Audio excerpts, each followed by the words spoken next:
The handbrake, one of the most important tools in the arsenal of a rally driver and street racer. In rally situations, the handbrake is often used to initiate the vehicle in rear-wheel drift and to get around sharp hairpin turns or anything in between. And in street racing, it is often associated with drifting, as famously or infamously depicted in the Fast and the Furious Tokyo Drift. If you ever wanted to get more of these driving situations, the handbrake is a must-have.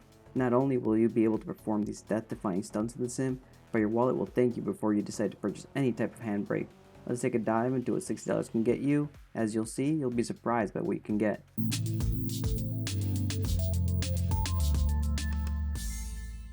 Finding the right handbrake, or any sim racing gear for that matter, is not easy. There are a plethora of options online. As such, I decided to take on one of these pieces of hardware to see if it would hold up to entry-level standards. If you've watched my past videos, you would have noticed that eBay has been one of the most affordable online stores to find budget-friendly sim racing gear. Watch the videos on the top right corner to see the proof for yourself.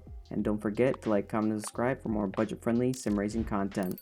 Made out of sturdy metal, this $60 handbrake from eBay is no exception. The handbrake is compatible with any gear you currently have, as it uses USB to communicate information. No, it's only compatible with PC, so sadly you won't be able to use it with gaming consoles. That being said, the handbrake is beginner friendly as it requires no drivers, just a plug and play experience. 5 left closes. For it being entry-level hardware, I was not expecting it to have a 14-bit non-contact pulse Hall sensor. This measures the distance traveled for precise movements. 5 left.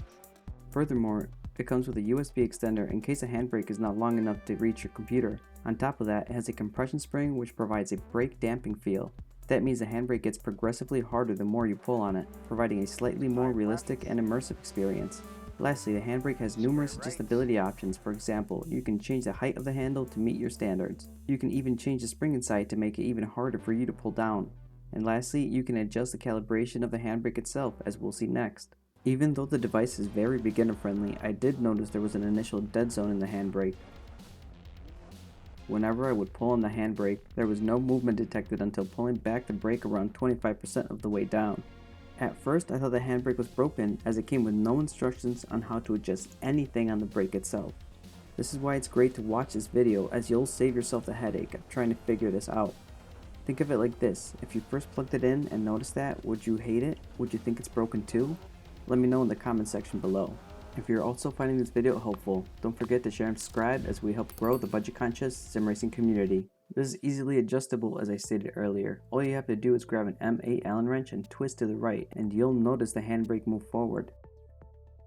The calibration of the handbrake is best done when plugged into your computer, as you can get it down to your exact preference.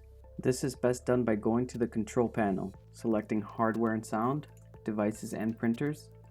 If you notice a device you don't recognize, that is probably the handbrake. We will right click on the device and select game controller settings. Within this menu, we will select our handbrake and select properties. With the device properties menu now open, click on the settings tab and then select calibrate. With the device calibration wizard now open, hit next.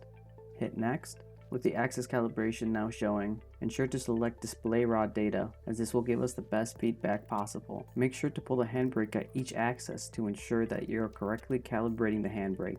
In my case, I have no X rotation, no Y rotation, and there we go, we have a rudder. I will calibrate this to my own liking. I only left a little bit of a dead zone here to ensure that when I'm resting my hand on the brake, I don't accidentally engage it. The device is now properly calibrated. Let's test it out and see how it performs. However, you still want to keep watching because there are a couple of more issues that we need to address. Square right. Keep in mind, this is my first time using a handbrake. I have no prior experience using a handbrake in the sim, so I have no idea what a good feeling handbrake feels like. These are just my own thoughts and experiences from what I've gathered so far after hours of driving. Nevertheless, when I first experienced the handbrake, I felt a night and day difference in WRC 10 and in Dirt Rally 2.0. I immediately felt the driving get easier. Your high score. Yep. Oh my Nice. dude, what the? Yeah, totally. You could totally beat number 1, bro. Being able to make the jumps, hairpin turns, Don't cut. tight turns, and everything in between was something I was not able to do before.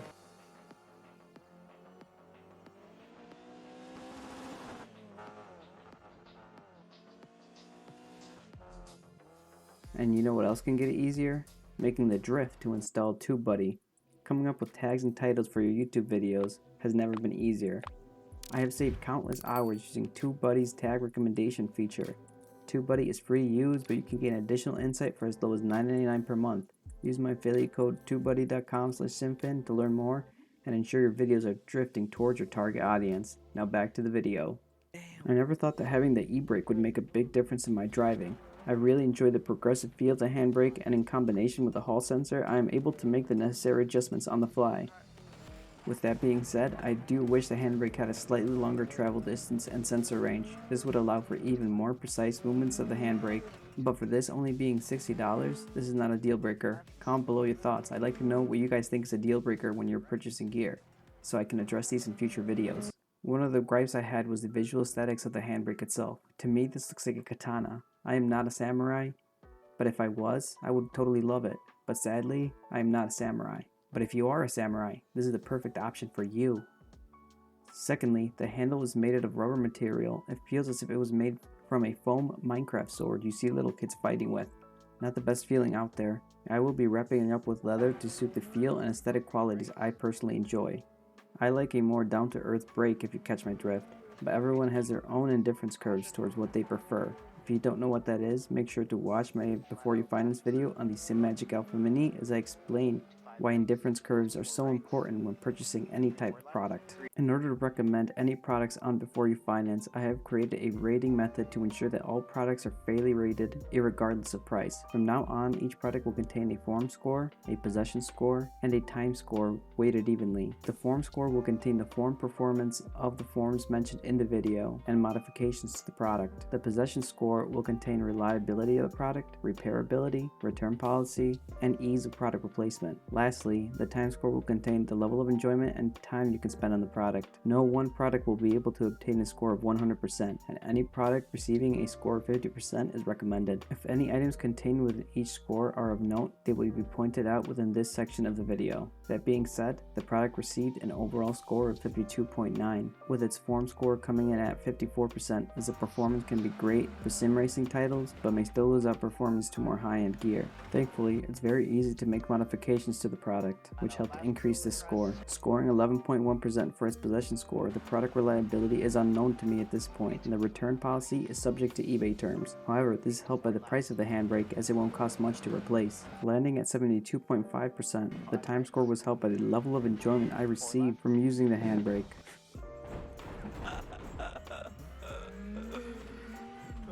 And you can spend as much time as you want, as it has no safety restrictions as other gear can. But as we all know, using it too much can still cause discomfort for some. 3 rights. Finish. This is definitely a piece of gear I would highly recommend to anyone looking to get even more immersed into the world of sim racing. If you're interested in affordable sim racing DIY projects, make sure to click on the playlist here. Make sure you hit that like button, ring that bell, and comment below, and subscribe for even more sim racing content. And as always, SimFin here, peacing out. Car smoking so bad. Let's go to the headlights. 2. Into 4 left, closes, into 3 right. Into dip. Over maybe jump, into 5 right.